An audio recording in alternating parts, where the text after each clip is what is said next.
निमित्त बहुत सारे मिलेंगे। बुढ़ापे में बहुत सारे निमित्त मन को अशुद्ध बनाने के लिए मिलेंगे।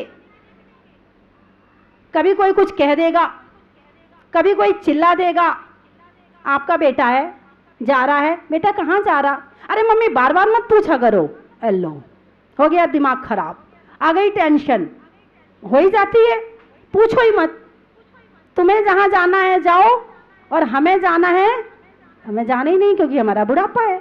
हम तो मन से जाएंगे जहाँ जाना है, जिससे मिलने जाना है, जिसके दर्शन करने जाना, मन से जाओ। तो आपको बुढ़ापे में निमित्त मन को खराब करने वाले बहुत सारे मिलेंगे, लेकिन मन को संभाल के रखना। शरीर संभल जाता है, लोगों को देखकर जीभ भी संभल जाती है, लोगों की लड़ाई के डर से वचन भी संभल जाते हैं, लेकिन ये मन नहीं संभलता है। इसको मन को ही संभालना, इसको कोई देख नहीं पा रहा है, लेकिन संभालना इसी को ही है। और ये मन संभल गया तो जीवन अच्छा बन गया। बचपन, जवानी, बुढ़ापा ये पूर्ण जिंदगी के हिस्से हैं, इतने में जिंदगी पूरी हो जाती है।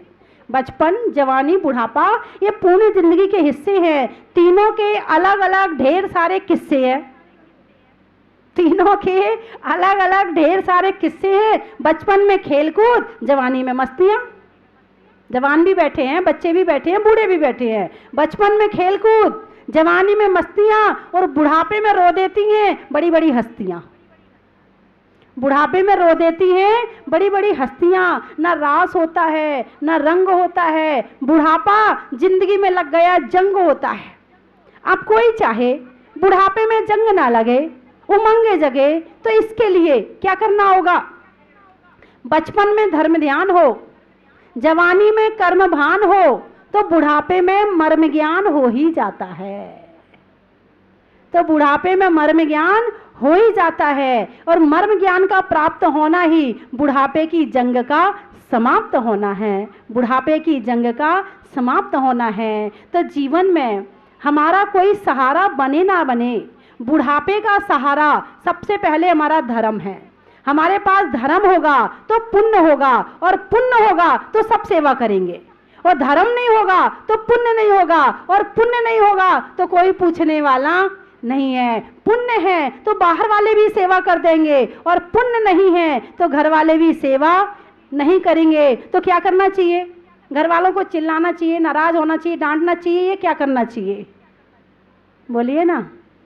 धर्म करना चाहिए, त्याग करना चाहिए, तपस्या करना चाहिए। तो तपस्या के माध्यम से ही कर्म कटेंगे। और बुढ़ापा जैसी बीमारी हमेशा हमेशा के लिए दूर करना चाहते हो तो तपस्या ही इसका समाधान है। हमारे भगवान ने तपस्या करी तो उनका बुढ़ापा खत्म हो गया, उन्हें बुढ़ापा आएगा ही नहीं, वो भगवान बन गए हैं।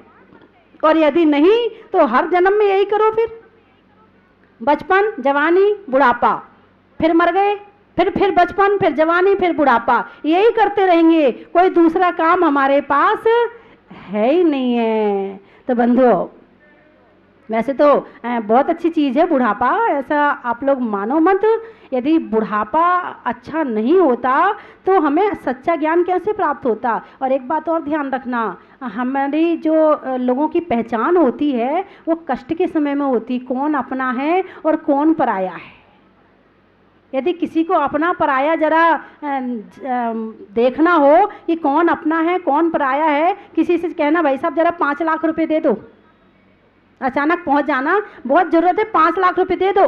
तुम 10 लोगों के पास जाओगे, कितने लोग देंगे? कितने देंगे? समझ जाना कि कौन अपना है और कौन पराया है। एक चीज है सलाह, जो 1000 से मांगो नहीं, 1 से मांगो तो 1000 से मिलती है। सलाह एक ऐसी चीज है, 1 से मांगो तो 1000 से। एक बार कह दो मैं जुकाम हो रहा है, 10 खड़े होंगे तो 10 ही अपनी अपनी दवाई बता देंगे। और एक वकील, वैद्य जी और वकील बहुत मिलते हैं संसार में फ्री में, पैसे वाले तो कम हैं, फ्री वाले बहुत ज़्यादा हैं। तो 1 से मांगो, सलाह 1000 से मिलती है। और सहयोग बहुत महंगी चीज है, 1000 से मांगो तो 1 से मिलता है। 1000 से मांगो तो 1 से मिलता है। और जो 1 से जिसने दिया है बस समझ जाना कि यही अपना है। और उसमें भी सबसे अपना जो है वो है हमारा धर्म। कोई हमारे काम आए और ना आए, धर्म हमारे काम आएगा ही आएगा, ये गारंटी है। बुढ़ापे में भी, जवानी में भी, सब जगह, उस जन्म में भी, उस जन्म में भी धर्म ही हमारे काम आएगा। और बुढ़ापे में जब कोई ना पूछे, एक छोटा सा भजन है, थोड़ा आपको सावधान करना चाहती हूँ। जिनका बुढ़ापा आ गया है वे भी सावधान हो जाएं, जिनका आने वाला है वे भी सावधान हो जाएं। उनके लिए एक छोटा सा भजन है, कहो तो सुना दूँ? सुना दूँ? अच्छा। बुढ़ापा तेरी कोई ना पूछे बात। जब जवानी होती है तो एक गिलास पानी मांगो, 3 तरफ से पानी आता है। इधर से पत्नी लाएगी, इधर से बच्चे लाएंगे, इधर से नौकर लाएगा। बुढ़ापे में 3 बार पानी मांगो तो पानी आता नहीं, आवाज आती है, अरे ला तो रहे हैं पानी नहीं आता है? हाँ, जब तक सासू जी के हाथ पैर चलते हैं तब तक बहू कहती है, अम्मा जी जरा मंदिर से घर जल्दी लौट के आ जाना, ये मुन्ना आपके बिना नहीं रहता है ना? हाँ, और वही सासू जब बहुत बूढ़ी हो जाए, बहुत बूढ़ी हो जाए, तब वही बहू कहती है, इस बुढ़िया का मन मंदिर में नहीं लगता कि 2-4 घंटे मंदिर में बैठ के आ जाए। बिल्कुल रियलिटी है, बिल्कुल सच्चाई है ये है। हाँ, इसके पहले समझ जाना आप, इसलिए मैं आपको होशियार कर रही हूँ। जब तक पिताजी के हाथ पैर चलते हैं तो बेटा कहता, पापा जरा दुकान जल्दी आ जाना, आपके बिना ग्राहकी नहीं संभलती है। जब वही पिताजी बहुत बूढ़े हो जाते हैं, बहुत बूढ़े हो जाते हैं और पुराने संस्कार पड़े मंदिर नहीं जाने के और दुकान जाने के, दुकान पहुंच जाते हैं तो वही बेटा कहता, पिताजी घर में रहा करो, तुम्हारी शक्ल देख के ग्राहक लौट जाता है। पहले समझ जाना, इसलिए ये भजन सुना रही मैं आपको, बड़े ध्यान से सुनना। बुढ़ापा तेरी कोई ना पूछे बातें, बुढ़ापा तेरी कोई ना पूछे बात, आया बुढ़ापा कह गया कान में 2 बात। बोलिए, आया, ध्यान से सुनना। या तो पूत सपूत हो, सुरेश जी, या तो पूत सपूत हो या पूंजी रखो हाथ, बुढ़ापा तेरी कोई ना पूछे बात, बुढ़ापा तेरी कोई ना, आया बुढ़ापा कह गया 3 कान में बात, आया बुढ़ापा। ध्यान से सुनना, मीठा बोलो, बुढ़ापे में गुस्सा मत करना ज्यादा। बच्चे गलती कर भी देते हैं, गुस्सा मत करो, आशीर्वाद दो, नहीं बेटा कोई बात नहीं, गलती हो गई कोई बात नहीं बेटे, उसको सजा देने तैयार मत बैठे रहो। ज़्यादा बहू से अकड़ने तैयार मत रहो, तुम्हारा बुढ़ापा है, बहू की जवानी है, ज़्यादा अकड़ो मत बहू से, और अकड़ोगे तो घर का माहौल खराब हो जाएगा, है ना? हाँ, तो मीठा बोलो, नबके चालो। जब बच्चा छोटा था तो पूछता था, पापा ये काम ऐसे कर लूँ? अब बच्चा बड़ा हो गया, तुम बूढ़े हो गए, अब तुम पूछो, बेटा ये काम ऐसे कर लें। लाठी ले लो हाथ, बुढ़ापा तेरी कोई ना पूछे बात, बुढ़ापा तेरी कोई ना, आया बुढ़ापा कह गया 3-4 कान में बात, आया बुढ़ापा। बोलिए, ध्यान से सुनना। रूप उमरिया ले गई, समझ में आया नहीं आया? बुढ़ापे में शक्ल भी खराब हो जाती है, जवानी में तो बार बार झांक झांक के आईना देखते थे, फिर जाते थे जरा देख आते थे। भाई लोग भी जेब में कंघी रखते थे, बाल बनाते थे, बाल ही उड़ गए। हाँ हाँ, रूप उमरिया ले गई, बहुएं ले गई पूत। सही बात है, हैं? रूप उमरिया ले गई, बहुएं ले गई पूत, और लड़की जमाई ले गए, हम रह गए ऊत के ऊते, बुढ़ापा तेरी कोई ना पूछे बात, बुढ़ापा तेरी कोई ना पूछे बात। तो बंधुओं, बुढ़ापा आएगा जरूर, तैयारी कर लेना, खूब सारी चीज़ें याद कर लेना। जब आंखों से ना दिखे, बुढ़ापे में आराम से बैठकर घंटे 2 घंटे पढ़ते रहना। जवानी में याद कर लेना और वो बुढ़ापे के भी काम आ जाएंगे। जवानी में खूब तपस्या कर लेना, बुढ़ापे में शांति से बैठना। जवानी में खूब मंदिर के दर्शन कर लेना, बुढ़ापे में ना मिले बड़े शांति से आंख बंद करना, अपनी आत्मा में झांकना और जितने भगवान बैठे हैं उनके दर्शन कर लेना। तो तुम्हारा बुढ़ापा सुधर जाएगा। और ज़्यादा आकुलता करोगे, ऐसा नहीं हो रहा, ऐसा नहीं हो रहा, मैं ये नहीं कर पा रही, मैं वो नहीं कर पा रही, तो बुढ़ापा बिगड़ जाएगा। बिल्कुल शांति से बैठना ही बुढ़ापे का काम है। तो आप लोग बुढ़ापे की तैयारी अभी से करें, करेंगे ना? अरे हाँ बोलो ना। अभी से खूब पाठ भक्ति सब याद कर लेना, ताकि बुढ़ापे में ये ना कहना पड़े बेटा आलोचना पाठ सुना दे, जरा पूजा सुना दे, कहना ना पड़े किसी से। आराम से आंख बंद करो और अपनी पूजा पाठ सारी कर लो, है ना? तो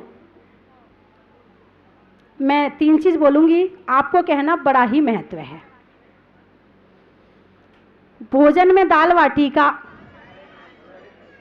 भोजन में दाल बाटी का, भाषा में जाठी का और बुढ़ापे में लाठी का बड़ा ही महत्व है।